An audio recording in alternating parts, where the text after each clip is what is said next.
అందరికీ నమస్కారం. నేను Swarupa Potlapalli. Welcome to I dream. Formula E race కేసులో బీఆర్ఎస్ వర్కింగ్ ప్రెసిడెంట్ మాజీ మంత్రి కేటీఆర్ కు ఈడీ నోటీసులు ఇచ్చింది. జనవరి 7వ తేదీన విచారణకు హాజరు కావాలని ఆ నోటీసుల్లో పేర్కొంది. అయితే ఇవన్నీ చూస్తుంటే కేటీఆర్ చుట్టూ ఉచ్చు బిగుస్తున్నట్టుగా తెలుస్తోంది. అంటే ఆయన అరెస్ట్ తప్పదా అనే ప్రశ్నలు కూడా తలెత్తుతున్నాయి. ప్రస్తుతం నాతో పాటు పొలిటికల్ అనలిస్ట్ వి ప్రకాష్ గారు ఉన్నారు. ఆయనతో మాట్లాడదాం. సార్ నమస్తే. నమస్తే అమ్మా. కేటీఆర్ కి ఈడీ నోటీసులు ఇచ్చింది. అలాగే ఆయనతో పాటు సీనియర్ ఐఏఎస్ అధికారి అరవింద్ కుమార్ గారు, అలాగే హెచ్ఎండిఏ మాజీ చీఫ్ బేలన్ రెడ్డి గారికి కూడా ఈడీ నోటీసులు ఇచ్చింది సార్. వారిని కూడా జనవరి 2, 3 తేదీలో విచారణకు హాజరు కావాలని ఆదేశించింది. సరే, ఎలా ఉండబోతోంది ఒకవేళ ఈడీ విచారణకు కేటీఆర్ వెళ్తే పరిస్థితులు ఏంటి? అంటే ఇది ప్యూర్లీ పొలిటికల్ అమ్మా. కేటీఆర్ గారిని హరాజ్ చేయడానికి, తర్వాత టిఆర్ఎస్ కు ఒక బ్యాడ్ నేమ్ తీసుకురావడానికి కేసీఆర్ ఫ్యామిలీకి కానీ బీఆర్ఎస్ పార్టీకి కానీ ఇది ఉద్దేశపూర్వకంగా బీజేపీ కేంద్ర ప్రభుత్వం చేస్తున్న కుట్ర ఇది. ఇందులో ఎటువంటి ఈడీ జోక్యం అవసరం లేదు. ఎందుకంటే అవినీతి జరిగినట్టుగా ఎక్కడ కూడా ఏ రకమైన ప్రైమా ఫేసి ఎవిడెన్స్ లేదు.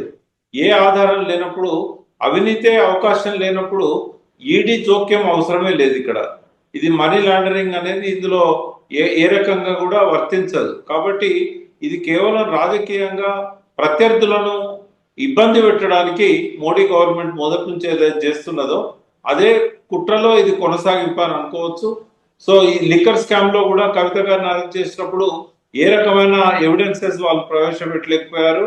మా సుప్రీంకోర్టు జడ్జెస్ కూడా దీని మీద కామెంట్ చేశారు.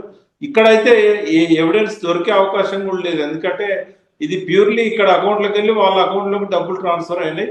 ఏదైనా పేపర్ వర్క్ లో కొంచెం అశ్రద్ధ జరిగి ఉండొచ్చు, లేదా ప్రాసెసింగ్ లో ఏమన్నా పొరపాట్లు ఉండొచ్చు, ల్యాప్సెస్ ఉండొచ్చు.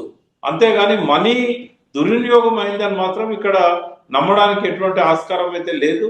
కాబట్టి ఇది కేవలం రాజకీయ కక్షతోని వీళ్ళు చేస్తున్నారని నేను అనుకుంటున్నాను. కేటీఆర్ అరెస్ట్ తథ్యం అని చెప్పి పదే పదే రేవంత్ రెడ్డి గారు చెబుతూనే ఉన్నారు. మీరు ఇటు చూసినప్పుడు రాష్ట్రంలో బలమైన ప్రతిపక్షంగా బీఆర్ఎస్ కనిపిస్తున్నప్పుడు బీజేపీ ప్రభుత్వం ఎందుకు కేటీఆర్ ని టార్గెట్ చేస్తుందంటారు? అంటే ఇక్కడ బీఆర్ఎస్ ప్లేస్ లో బీజేపీ రావాలనుకుంటుంది. మొన్న పార్లమెంట్ లో 8 సీట్లు రావడంతో వాళ్ళు చాలా ఉత్సాహంగా ఉన్నారు. నెక్స్ట్ గవర్నమెంట్ మేమే ఫామ్ చేస్తామని చెప్పి ఆ ఉద్దేశంతో ఏ అవకాశం దొరికినా కూడా వదిలిపెట్టకుండా అవకాశాలు క్రియేట్ చేసుకొని బీఆర్ఎస్ ను బ్లేమ్ చేసే గేమ్ లోనే ఇది ఒక భాగం అని నేను అనుకుంటున్నా. వాస్తవంగా ఈ కేసులో కేటీఆర్ ను వాళ్ళు పిలవాల్సిన అవసరం లేదు, నోటీసులు ఇవ్వాల్సిన అవసరం లేదు. ఏసీబీ విచారణ జరిగిన తర్వాత నిజంగానే ఏసీబీ ఏదైనా తేల్చినట్టయితే అప్పుడు ఈడీ జోక్యం చేసుకోవడానికి అవకాశం ఉంటుంది. కానీ ఇంత ముందస్తుగా అక్కడ ఏసీబీ విచారణ ఇంకా మొదలు కాలేదు. ఏసీబీ కేటీఆర్ గారిని రమ్మన్నది, విచారణకు ఆయన హాజరు కావాల్సి ఉన్నది. అది ఆ విచారణ జరిగిన తర్వాత కేటీఆర్ గారి వర్షన్ విన్న తర్వాత, అరవింద్ కుమార్ గారి వర్షన్ విన్న తర్వాత ఏదైనా సాక్ష్యం ఉన్నట్టయితే అది ఈడీ పరిధిలోకి వచ్చినా వస్తుందా రాదా అనేది ఎంక్వైరీ చేసుకొని అప్పుడు కేటీఆర్ కు నోటీస్ ఇస్తే బాగుండేది. ఇక్కడ ఏంటంటే గతంలో ప్రత్యర్థులను ఇబ్బంది పెట్టడానికి ఎట్లయితే ఈడీ, సిబిఐ ఒక అస్త్రాలుగా మోడీ గారికి ఉపయోగపడుతున్నాయో, అమిత్ షా గారికి ఉపయోగపడుతున్నాయో అందులో కొనసాగింపే అని చెప్పి ప్రజలు అనుకునే అవకాశం ఉంది. ఇది రాజకీయ క్రీడలో భాగమే అని అనుకుంటున్నాము.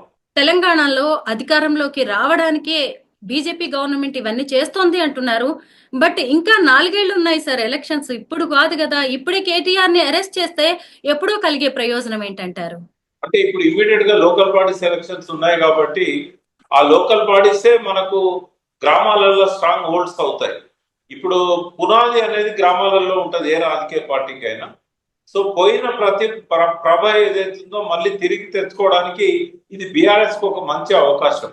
అయితే ఆ శత్రువును చావు దెబ్బ తీయాలి, మళ్ళీ లేవనీయొద్దు, పడిపోయిన దగ్గర మళ్ళీ ఎదగకుండా మళ్ళీ ఈ ఎమ్మెల్యే మన ఎంపీటీసీ, జెడ్పీటీసీ క్యాండిడేట్స్ గా, సర్పంచులుగా అక్కడ గ్రామాలలో మళ్ళీ ఎదగకూడదు, గెలవకూడదు, ఉనికి లేకుండా చేయాలనే ఆ తాపత్రయంలో భాగంగా ఆ కుటుంబం మీద కక్ష పెంచడానికి, ప్రజల్లో వ్యతిరేకత పెంచడానికి ఈ రకమైన నిర్ణయం తీసుకుందని మేము అనుకుంటున్నాం. సార్ మనకి తెలిసిందే గ్రామీణ రాజకీయాలు ఎలా ఉంటాయో. రూరల్ స్థాయిలో చూసినప్పుడు ఖచ్చితంగా లోకల్ రీజనల్ పార్టీస్‌కే మన ఓటర్స్ మొగ్గు చూపుతూ ఉంటారు. ఇవేమి ఎంపీ ఎలక్షన్స్ కాదు, పార్లమెంట్ ఎలక్షన్స్ కాదు బీజేపీ లాంటి పార్టీకి ఓటు వేయడానికి. అలాంటప్పుడు కేటీఆర్‌ని అరెస్ట్ చేస్తే అది సానుభూతిగా మారుతుందే తప్ప బీజేపీకి ఓటు బ్యాంక్‌గా మారే ఛాన్స్ ఉందంటారా? అంటే ఇప్పుడు వాళ్ళ సర్వే ప్రకారంగా కేటీఆర్ విషయంలో ఆ సానుభూతి రాదు, కేసీఆర్ విషయంలో సానుభూతి వస్తుంది అనే అభిప్రాయం అనేది ఒకటి ప్రచారం అయింది. మరి ఎవరు సర్వే చేస్తారో ఏమో కానీ కేసీఆర్ అరెస్ట్ చేస్తేనే ఈ ఇబ్బంది ఉంటుంది తప్ప కేటీఆర్ విషయంలో అటువంటిది ఏం జరగదు. ఇంకా ఆ కుటుంబాన్ని బ్లేమ్ చేయడానికి, ఆ జనాన్ని నమ్మించడానికి ఇవి ఉపయోగపడతాయని వాళ్ళు అనుకుంటున్నారు. మీరు ఇందాక అన్నారు లోకల్ బాడీస్ లో అధికారంలో ఉన్న పార్టీకి అనుకూలంగా రిజల్ట్స్ ఉంటాయని చెప్పి. అంటే మనకి ప్రాంతీయ పార్టీ కంటే కూడా ఆ జాతీయ పార్టీ ఉందా ప్రాంతీయ పార్టీ ఉందా అనేది చూడరు. అధికారంలో ఏ పార్టీ ఉంటే వాళ్ళకు కొంత ప్లస్ అవుతుంది. ఇక్కడ ఏంటంటే రుణమాఫీ విషయంలో కొంత అందరికీ న్యాయం జరగలేదనే అభిప్రాయం బలంగా గ్రామీణ ప్రాంతాల్లో ఉంది. ఓ కుటుంబంలో ఒక్కరికి వచ్చినా కూడా మిగతా వాళ్ళకి ఎవరికి రాలేదు. అందరి పేర్ల మీద లోన్స్ ఉంటాయి. అట్లాగే ఈ రేషన్ కార్డుతో లింక్ చేయడం వల్ల కొంతమందికి రాలేదు. తర్వాత అంతకంటే ఎక్కువ అప్పు ఉన్న వాళ్ళు ఆ రిమైనింగ్ డ్యూ పే చేసిన తర్వాతనే ఇస్తామని చెప్పడం వల్ల కొంతమందికి రాలేదు. ఇట్లా దాదాపుగా 49,000 కోట్లు చెల్లించాలని ముందు బ్యాంకర్స్ మీటింగ్ లో ఒక నిర్ణయం అయిన తర్వాత అనేక రకాల కుంటి సాకులు చెప్పి దాన్ని కేవలం ఒక 18,000 కోట్ల వరకే ప్రభుత్వం మీద భారం పడేటట్టుగా కుదించడం జరిగింది. దీనివల్ల నష్టపోయిన రైతాంగం అంతా కూడా ఆగ్రహంగా ఉన్నారు. అదేవిధంగా 2 సార్లు రైతు బంధు కూడా రాలేదు. నేను పెంచకపోయినా పర్వాలేదు, మనకి ఇదివరకు కేసీఆర్ గారు ఇచ్చినా చాలు అని ఒక అభిప్రాయానికి ప్రజలు వచ్చారు. ఈ 2 కారణాల వల్ల కాంగ్రెస్ మీద కోపం ఉంది. ఈ ఈ కోపాన్ని తమకు అనుకూలంగా బీజేపీ మలుచుకోవాలనుకుంటే బీఆర్ఎస్ ని బ్లేమ్ చేయాలనే కార్యక్రమం పెట్టుకున్నారు వాళ్ళు. సార్ ఓ పొలిటికల్ అనలిస్ట్ గా మీకు, ఓ జర్నలిస్ట్ గా నాకు తెలిసిందే లోకల్ బాడీస్ లో ఖచ్చితంగా ఈసారి ఉండబోయేది కూడా బీఆర్ఎస్ అండ్ కాంగ్రెస్ మధ్య గట్టి పోటీ ఉంటుంది. అలాగే మీరు ఇప్పుడు అన్నారు అధికారంలో ఉన్న వాళ్ళకే ఖచ్చితంగా ప్లస్ అవుతుంది అని.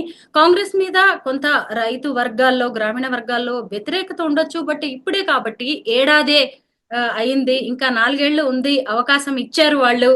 అయితే ఇప్పుడు దీన్ని బీజేపీ క్యాష్ చేసుకునే అవకాశం ఉందంటారా? అంటే ఇటువైపు కేటీఆర్ అరెస్ట్ అయితే బీఆర్ఎస్ కి మైనస్, ఇంకొక వైపు ఈ వ్యతిరేకత కాంగ్రెస్ కి మైనస్, వీటన్నిటిని బీఆర్ఎస్ క్యాష్ చేసుకోబోతుందంటారా? కాదమ్మా, బీజేపీ క్యాచ్ చేసుకోబోతుంది. ఎందుకంటే మీరు అన్నట్టు ఎగ్జాక్ట్లీ మీరు అన్నది కరెక్ట్. ఎందుకంటే కాంగ్రెస్ మీద వ్యతిరేకత వచ్చింది, బీఆర్ఎస్ మీద ఇంకా అంత ప్రేమ రాలేదు. ఏదైతే ఈ 1 year లో కాంగ్రెస్ మీద వ్యతిరేకత వచ్చిందో ప్రపోర్షనేట్ గా కేసీఆర్ మీద కానీ ఆ కుటుంబం మీద కానీ వాళ్ళు చేసిన ఆనాటి పాలసీస్ మీద కానీ ఆ వ్యతిరేకత ఏదైతే వచ్చి ఎలక్షన్లలో బీఆర్ఎస్ ను గ్రామీణ ప్రాంతాల్లో చాలా వరకు తుడిచిపెట్టారో అక్కడ మళ్ళీ తిరిగి బీఆర్ఎస్ లేచే అవకాశం ఎప్పుడు వస్తుంది అంటే బీజేపీ అక్కడ నాన్ ఎగ్జిస్టెంట్ గా ఉన్నప్పుడు వస్తుంది. అయితే ఇది ఈ పార్టీయా లేకపోతే ఆ పార్టీ అనేది వస్తుంది. కానీ ఇక్కడ ఏంటంటే బీజేపీ గత 4-5 నెలల్లో గ్రామీణ ప్రాంతాల్లో కూడా బాగా విస్తరిస్తూ ఉంది. ఆర్ఎస్ఎస్ సంబంధించిన అన్ని వింగ్స్ కూడా చాలా యాక్టివ్ గా పనిచేస్తూ ఉన్నాయి. వాళ్ళు స్పెషల్ ఫోకస్ పెట్టారు తెలంగాణ మీద. కాబట్టి గ్రామీణ ప్రాంతాలలో పట్టు సంపాదించాలంటే ఇటువంటి అవకాశాలను వాళ్ళు వదులుకోరు. ఎందుకంటే కాంగ్రెస్ మీద వచ్చిన వ్యతిరేకతను బీఆర్ఎస్ కి అనుకూలంగా మార్చకుండా మధ్యలో నుంచి వాళ్ళు డైవర్ట్ చేసుకోవాలని చెప్పి ప్లాన్ చేస్తున్నారు. దానిలో భాగమే ఈ కేటీఆర్ ను ఇరికించడం. అవసరమైతే ఆ టైం కల్లా ఆయన అరెస్ట్ చేసినట్టయితే ఆయన గ్రామీణ ప్రాంతాల్లో క్యాంపెయిన్కి వెళ్ళాడు, తిరగడు. ఎందుకంటే ఫిబ్రవరి 2వ వారం 3వ వారం నుంచి బీఆర్ఎస్ బలోపేతం కావడానికి అన్ని రకాల ఆలోచనలు చేస్తున్నది. అక్కడ ఒక బహిరంగ సభ కూడా నిర్వహించాలి ఉత్తర తెలంగాణలో. తద్వారా కేసీఆర్ గారు మళ్ళీ యాక్టివ్ గా రాజకీయ క్షేత్రంలో ఉండాలని చెప్పి వాళ్ళు భావిస్తున్నట్టుగా కొన్ని వార్తలు మీడియాలో వచ్చాయి. ఒకవేళ అట్లాంటిది జరగబోతే కనుక బీజేపీకి అది తప్పకుండా సెట్ బ్యాక్ అవుతుంది, బీఆర్ఎస్ కి అనుకూలంగా తయారవుతుంది వాతావరణం. దీన్ని ఆపడానికి కేటీఆర్ ను విచారణ పేరుతో పిలవడం కానీ, రేపు అరెస్ట్ చేసి జైల్లో పెట్టడం కానీ, ఏసీబీ కేసులో బెయిల్ తీసుకోవడం కష్టం కాదు, కానీ ఈడీ కేసులో బెయిల్ తీసుకోవడం చాలా కష్టం అవుతుంది. మనం చూస్తాం, ఏ ప్రైమ్ అఫేస్ లేకుండా, ఏ ఆధారాలు లేకుండా కవిత గారిని 4 నెలలు జైల్లో పెట్టారు. అదే జరిగితే కనుక మంచి సమయాన్ని కేటీఆర్ ఉపయోగించుకోలేని పరిస్థితి వస్తుంది. ఆయన జైల్లో ఉన్నట్టయితే పార్టీకి ఏం సింపతి వచ్చినా రాకున్నా ఈ లోకల్ బాడీ సెలక్షన్స్ లో మాత్రం వాళ్ళు పనిచేయకుండా అవుతుంది, అంటే కేటీఆర్ పనిచేయకుండా అవుతుంది.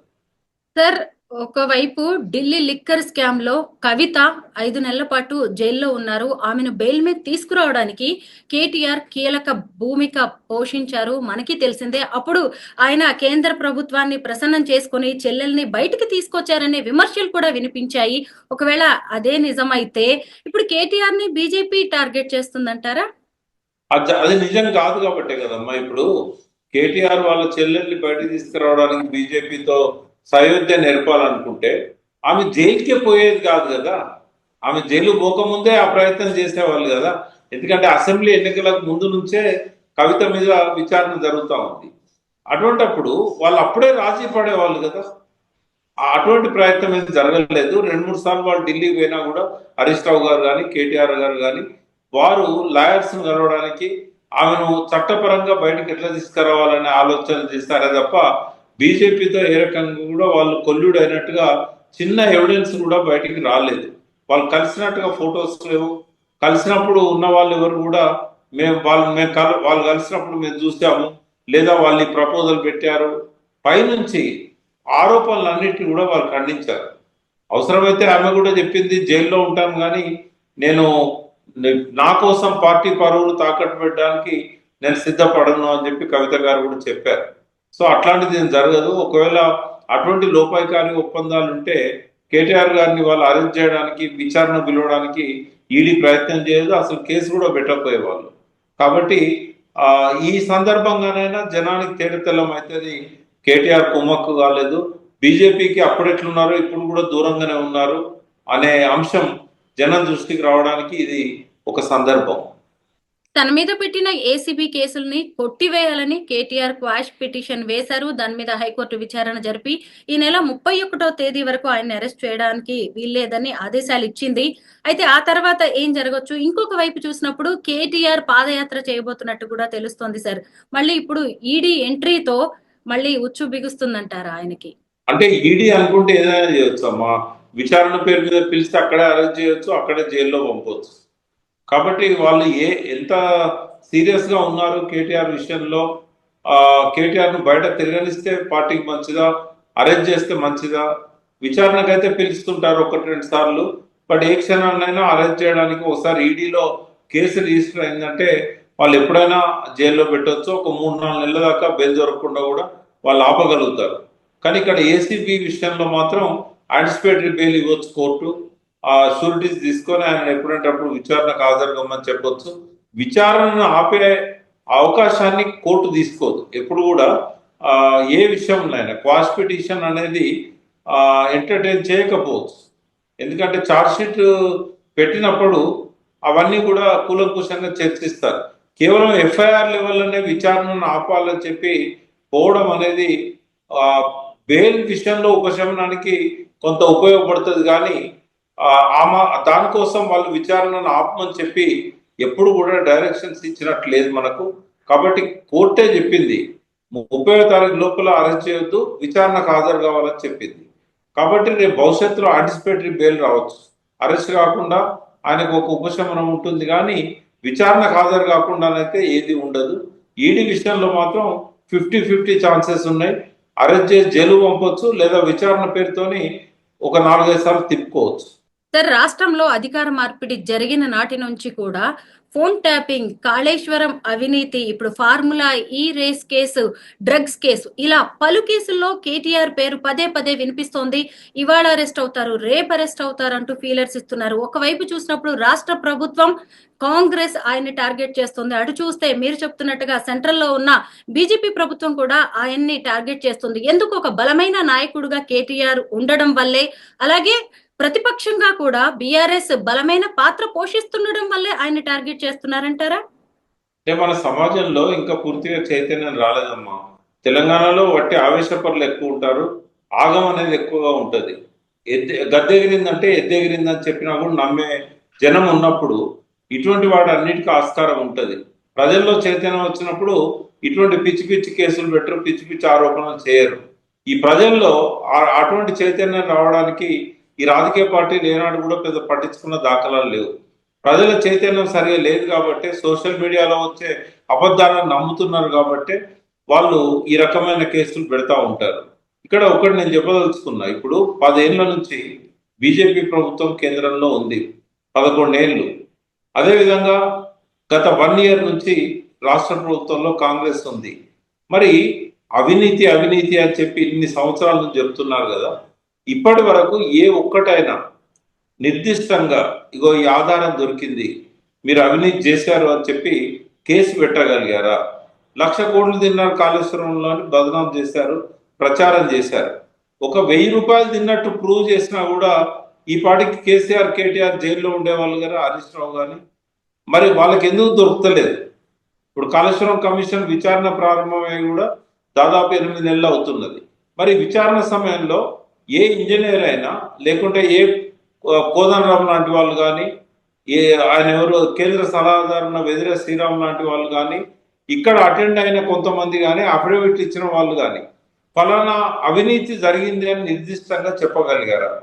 వాళ్ళ కుటుంబం నుంచి కేటీఆర్ గారు దీనిలో ఇన్వాల్వ్ అయి ఉన్నాడని ఏ ఒక్క ఆధారమైన, అర్బన్ డెవలప్మెంట్ మినిస్టర్గా పనిచేశాడు, ఇండస్ట్రీస్ మినిస్టర్గా పనిచేశాడు, వాళ్ళు చూపెట్టదలుచుకుంటే ఐటీలో కానీ ఎక్కడైనా అవినీతి ఇప్పటి వరకు ప్రజలు నమ్మే విధంగానైనా చూపెట్టగలిగారా?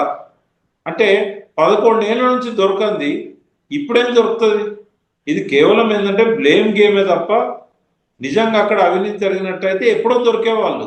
ఎంతకాలం అవినీతి నిజంగా చేస్తుంటే దొరకకుండా తప్పించుకోగలుగుతారు? కాబట్టి ఇది రాజకీయంగా బ్లేమ్ చేయడానికి, మీడియాను ప్రజల అటెన్షన్ని అటువైపు అట్రాక్ట్ చేయడానికి ఇవన్నీ జరుగుతూ ఉన్నాయి. ఈడీ మనీ లాండరింగ్, ఈడీ రాకతోనే ఇప్పుడు ఈ కేసు తీవ్రత ఏంటో మనకి అర్థమవుతూనే ఉంది సార్. ఇప్పటికే కవిత ఢిల్లీ లిక్కర్ స్కామ్ లో బెయిల్ మీద బయట ఉన్నారు. ఒకవేళ కేటీఆర్ కూడా జైలుకి వెళ్లాల్సి వస్తే కేసీఆర్ పరిస్థితి ఏంటి? ఎందుకంటే 2 సార్లు ముఖ్యమంత్రిగా ఉన్న వ్యక్తి కొడుకు కూతురు ఇలా జైలు పాలు అయితే బీఆర్ఎస్ ప్రతిష్ట ఏమైనా మసకబారే ఛాన్స్ ఉందంటారా? అంటే ఖచ్చితంగా జనంలో ఒక రీజనింగ్ అనేది, లాజికల్ థాట్ అనేది లేనప్పుడు ఏమవుతుందంటే డెఫినెట్ గా నమ్మే అవకాశం ఉంటుంది. కొంతనే ఒక 30% 40% నమ్మే అవకాశం ఉంటుంది. అది కొంత ఆ మేరకు ఏంటంటే అది బీఆర్ఎస్ కి నష్టమే, అది డెఫినెట్ గా. కానీ కేసీఆర్ టీఆర్ఎస్ స్టార్ట్ చేసినాడు, కవిత కేటీఆర్ ఉంటుందని స్టార్ట్ చేయలేదు. వాళ్ళని రావద్దన్నాడు, ఇందులో పార్టిసిపేట్ చేయొద్దని కూడా అన్నాడు. సరే, అనుకోకుండా వాళ్ళకు ఆ ఉత్సాహం వచ్చింది, ఉద్యమ కాలంలోనే వచ్చారు, అధికారంలో ఉన్నప్పుడు కాకుండా ఉద్యమంలో భాగం పంచుకుంటామని వచ్చారు. వాళ్ళు కంటిన్యూ అవుతున్నారు, వాళ్ళు సమర్థులు అని చెప్పి నిరూపించుకున్నారు. బెస్ట్ పార్లమెంటేరియన్ అవార్డు కవిత గారికి వచ్చింది, best IT minister and industry minister అని చెప్పి రిజల్ట్స్ ఇచ్చి ఆయన ప్రూవ్ చేసుకోగలిగాడు కేటీఆర్.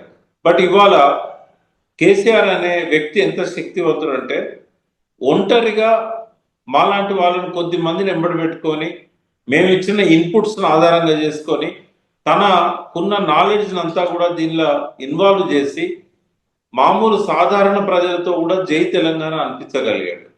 కాబట్టి కేసీఆర్ శక్తి ముందు ఎవరూ నిలబడలేరు. ఆయన ఒక్కడు చాలు. మొత్తం అందరు రాజకీయ నాయకులంతా ఒక దిక్కు, కేసీఆర్ ఒక్కడు ఒక దిక్కున్నా కూడా తను అనుకున్న సాధించగలిగే శక్తి ఆయనకు ఉంది. తాత్కాలికంగా మస్తబారొచ్చు, కానీ ప్రజలు గ్రహిస్తారు. ఇప్పటికే చాలా వరకు అర్థమైంది, కేసీఆర్ను పోగొట్టుకొని మనం ఏం నష్టపోయినాం అనేది ఇవాళ ఎవరిని అడిగినా కూడా వాళ్ళు 5-10 నిమిషాలు చెప్పగలుగుతున్నారు. మేము తప్పు చేశాము, మాకు ఈ నష్టం జరిగింది అని. సరే, ఇంకా కేసీఆర్ గారు వెంటనే అధికారంలోకి వచ్చే అవకాశం లేదు కాబట్టి ఆయన కూడా రేవంత్ అనేవాడు చిన్న కార్యకర్త కేసీఆర్ ముందు. ఇదే పార్టీలో కేసీఆర్ గారిని అపాయింట్మెంట్ దొరకక కలవడానికి రోజుల కొద్దీ వెయిట్ చేసిన రేవంత్ రెడ్డి గారు అనుకోని పరిస్థితుల్లో ముఖ్యమంత్రి అయింది కాబట్టి ఇవాళ ఆయనే పిచ్చుక మీద బ్రహ్మాస్త్రం వేయడం ఎందుకు, ఒక 1 ఇయర్ పాటు మనము దూరంగా ఉంటే మంచిది, మనం అతని మీద కామెంట్ చేయకపోతేనే బెటర్ అని చెప్పి ఆయన అనుకున్నాడు. అవమానపరిచి కేసీఆర్ను రాకుండా చేయాలని చెప్పి రేవంత్ రెడ్డి అనుకున్నాడు. పదే పదే అంటాడు రేవంత్ రెడ్డి, అసెంబ్లీకి రా, ఇక్కడికి రా, అక్కడికి రా. కానీ ఆయనే రావాలనే ఉద్దేశము రేవంత్ రెడ్డికి లేదు. ఎందుకంటే కేసీఆర్ వచ్చినట్టయితే ఆయన టవరింగ్ పర్సనాలిటీ ముందు ఈయనది సరిపోదు. కాబట్టి ఆయన రాకుండా ఆపాలంటేనే రమ్మని చెప్పి డిమాండ్ చేయడం అన్నట్టు. కాబట్టి నిజంగా కేసీఆర్ సభలో కూర్చుంటే రేవంత్ రెడ్డి డొల్లతనం అనేది ప్రజలకు తెలుస్తుంది. రాకుండా ఉండడానికి అగౌరవపరచడం, అమర్యాదగా మాట్లాడడం, ఇవన్నీ కూడా చేసేది ఆయన రాకుండా ఉండడానికి. ఎందుకంటే గౌరవం లేని కాడికి కేసీఆర్ రాడనే సంగతి రేవంత్ రెడ్డి తెలుసు. నిజంగానే ఆయనను ఆ సభలోకి రప్పించుకోవాలనుకుంటే ఈ అగౌరవపరచడం అనేది, అమర్యాదగా మాట్లాడడం అనేది రేవంత్ రెడ్డి చేయకపోయేవాడు. ఉద్దేశపూర్వకంగానే ఆయన సభలోకి రాకుండా ఈ దుర్భాషలు, నీచ భాషలు మాట్లాడుకుంటూ రేవంత్ రెడ్డి డ్రామా చేస్తున్నాడు. సార్, వయసు రీత్యా కావచ్చు, లేదంటే ఇతర కారణాల వల్ల ఇప్పటికీ కేసీఆర్ గారు ఎక్కువగా ఫామ్ హౌస్ కే పరిమితం అవుతున్నారు. ఒకవేళ కేటీఆర్ ఏవైనా విపత్కర పరిస్థితులను ఎదుర్కోవాల్సి వస్తే కవిత గారి బాధ్యతలు ఏమన్నా ఇంకా పెరగబోతున్నాయంటారా? ఎందుకంటే పార్టీ బరువు బాధ్యతలన్నీ కూడా ఇప్పుడు ఆవిడ మీదే పడే అవకాశం కనిపిస్తున్నట్టుంది. అట్లా కాదమ్మా, కేసీఆర్ గారు ఎవరికి ఇవ్వడు. పార్టీ అధ్యక్ష బాధ్యతలలో ఆయన ఉంటాడు. రేపు ఒకవేళ మళ్ళీ గవర్నమెంట్ ఫామ్ చేసినా కూడా ఆయనే చేస్తాడు తప్ప కొడుకు కానీ బిడ్డకు కానీ అధికార మార్పిడి చేసే అవకాశం అసలే లేదు. ఆయన ఎక్కడున్నా కూడా ఆయన బ్రెయిన్ మాత్రం చాలా యాక్టివ్గా పనిచేస్తుంది. మనందరం అనుకుంటాం ఆయన రెస్ట్ తీసుకుంటున్నాడని, కానీ ఆయనకి ఎప్పుడు రెస్ట్ అనేది ఆయనకు తెలియని విషయం అది. నేను చాలా సంవత్సరాలు ఆయనతో రాత్రింబవళ్ళు అసోసియేట్ అయిన వ్యక్తిని. రెస్ట్ అనేది ఉండదు ఆయన జీవితంలో. ఆయన ఫ్యామిలీ మెంబర్స్తో కూడా ఒక గంట సేపు సంతోషంగా ఎప్పుడు గడిపిన దాఖలాలు కనబడవు మనకు. అధికారంలో ఉన్న 10 ఏళ్లలో కానీ, అంతకుముందు 14 ఏళ్లలో కానీ ఆయన మైండ్ ఎప్పుడు రెస్ట్ తీసుకోదు. ఆయన ప్రశాంతంగా ఉన్నాడు అని అంటే ఒక తుఫాన్ ఏదో రాబోతుందని మనం అర్థం చేసుకోవాలి. తనను తను రిజోనేట్ చేసుకోవడానికి ఈ కాలాన్ని ఆయన ఉపయోగించుకుంటున్నాడు. ఆరోగ్యం బాగుంది. అదేవిధంగా ఆ మైండ్లో కూడా ఆయనకు 10 ఏళ్ళ ఫ్యూచర్ ప్లాన్ ఉంటుంది ఎప్పుడు. కాబట్టి మనం తక్కువ అంచనా వేయడానికి లేదు. మళ్ళీ కేసీఆర్ ముఖ్యమంత్రి కావడానికి కావాల్సిన అన్ని రకాల ఏర్పాట్లను ఆయన ఇప్పటికే మైండ్లో చేసుకొని ఉంటాడు. కొంతకాలం వేచి చూస్తాడు తప్ప ఆయన అనుకున్న పద్ధతిలోనే పార్టీని నడిపించడానికి రాబోయే 1-2 నెలల్లోనే అన్ని రకాల సన్నాహాలతోని ఆయన మళ్ళీ ప్రజల ముందుకు వస్తాడు. మొత్తం మీద కేటీఆర్ గారి అరెస్ట్ కు దారితీస్తున్న పరిస్థితులు, అలాగే ఈడీ రాక, ఇవన్నీ కూడా రాజకీయమేనని, ఇప్పుడు రాబోయే స్థానిక సంస్థల ఎన్నికల్లో తమ బలాన్ని నిరూపించుకోవడానికి బీజేపీ ప్రయత్నిస్తోందని సీనియర్ పొలిటికల్ అనలిస్ట్ వి ప్రకాష్ గారు చెబుతున్నారు. వీటన్నిటి మీద ప్రజల్లో చైతన్యం, అవగాహన రావాల్సిన అవసరం ఉందని ఆయన అభిప్రాయపడుతున్నారు. Thank you so much sir. Thank you.